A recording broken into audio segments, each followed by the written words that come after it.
Halo, teman-teman VTubers dimanapun berada, semangat pagi. Dengar-dengar nih, sebentar lagi di VTube akan ada gamenya juga ya. Sungguh mantap sekali, pastinya VTube ke depan dengan adanya game akan jadi lebih seru dong. Pasti sepakat ya guys. Ngomong-ngomong mengenai industri game, sebenarnya bagaimana sih potensinya di Indonesia? Juga terutama manfaatnya di masa pandemi saat ini. Yuk guys, kita kupas tuntas bersama ya.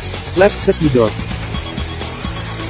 Dan tahukah info guys? Ternyata guys, infonya untuk industri game di tanah air saat ini telah mengalami kemajuan luar biasa keren loh. Industri game di Indonesia saat ini telah mengalami kemajuan signifikan. Menurut Asosiasi Game Indonesia atau AGI, pertumbuhan pengembang game di Indonesia telah meningkat sekitar 20% meski di tengah situasi pandemi. Bahkan, Menparekraf Bapak Sandiaga Uno menyatakan bahwa pengembang game asal Indonesia telah berkontribusi terhadap PDB senilai 25 triliun rupiah guys. Baiklah lebih lengkapnya, mari simak fakta-fakta berikut, yaitu guys, sejumlah fakta mengejutkan yang akan saya jelaskan mengenai perkembangan industri video game di Indonesia. 1. Pemain game aktif mencapai 62,1 juta. Kementerian Pariwisata dan Ekonomi Kreatif telah menyatakan bahwa perkembangan game di Indonesia terus mengalami peningkatan secara signifikan. Salah satunya dirujuk dari data yang dilaporkan oleh Indonesia Esports Premier League disingkat IESPL. Dalam data tersebut, disebutkan bahwa Indonesia menempati posisi ke-12 dalam pasar gaming dunia dengan jumlah mencapai 62,1 juta pemain aktif. 2.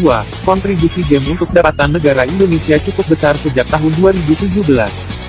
Kontribusi bisnis game terhadap pendapatan negara atau produk domestik bruto di Indonesia juga terus meningkat. Awalnya, industri game memang dilihat sebagai hiburan semata. Namun, semakin hari, sektor ini terus mengalami kenaikan hingga menjadi sebuah industri. Bahkan, industri game juga berhasil menyumbangkan pemasukan negara yang masuk dalam PDB sejak 4 tahun silam atau sejak tahun 2017. 3. Industri game di Indonesia turut menyumbangkan kontribusi ke PDB hingga 25 triliun rupiah. Sejak tahun 2017, perkembangan dunia game telah sampai pada tahap industri. Dan bahkan sumbangan terhadap PDB terus meningkat dari tahun ke tahun. Pada tahun 2017 silam, pengembang game telah memberikan sumbangan kepada PDB sektor kreatif Indonesia sebesar 1,93% atau sekitar 19,1 miliar rupiah guys. Sedangkan terbaru, disampaikan oleh Menparekraf Bapak Sandiaga Uno, bahkan pengembang game Indonesia mampu memberikan kontribusi terhadap PDB hingga 25 triliun rupiah. 4. Industri game ternyata mampu menyerap hingga 44.000 tenaga kerja di negara ini. Kontribusi dunia game di Indonesia telah tercantum dalam laporan Pariwisata dan Ekonomi Kreatif Indonesia tiap tahunnya sejak tahun 2017 silam. Bahkan, industri ini pun dilaporkan telah berhasil menyerap hingga 44.773 tenaga kerja di sektor yang berkaitan, seperti di industri aplikasi dan pengembangan game. Tak heran jika game kini menjadi salah satu potensi yang terus menarik minat berbagai investor dunia. 5. Indonesia mulai berpartisipasi mengirimkan wakilnya dalam berbagai gelaran dunia.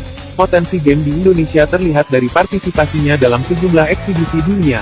Yang terbaru, Indonesia akan mengirimkan 30 pengembang game untuk masing-masing eksibisi internasional. Eksibisi tersebut adalah Gamescom yang diadakan di Cologne, Jerman pada tanggal 25 hingga tanggal 29 Agustus tahun 2021 dan Tokyo Game Show yang diadakan pada tanggal 30 September hingga tanggal 3 Oktober tahun 2021 mendatang. Sejak tahun 2018 silam Indonesia selalu mengirimkan wakilnya dalam gelaran internasional tersebut. 6. Selama pandemi, WHO menganjurkan masyarakat untuk mulai bermain game selama berada di dalam rumah. Demi memutus mata rantai persebaran virus COVID-19, negara-negara di dunia menggaungkan gerakan social distancing dan meminta masyarakat agar tetap berada di rumah.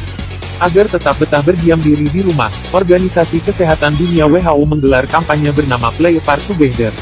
Melalui kampanye ini, WHO menganjurkan masyarakat untuk mulai bermain game selama berada di dalam rumah. Bermain game dinilai menjadi langkah yang efektif untuk mengusir rasa bosan bagi masyarakat yang kini tengah mengisolasi diri. Pada akhirnya, game merupakan sarana hiburan yang punya potensi bisnis luar biasa dan tetap menghubungkan pemain dengan dunia luar. Kami para VTuber pasti bangga jika VTube dapat ikut berpartisipasi dan berkontribusi di dalam industri game di Indonesia. Ditunggu saja ya guys kehadirannya. Semoga VTube ke depan semakin lancar dan semakin jaya. Long live VTube, di Crown Ambassador.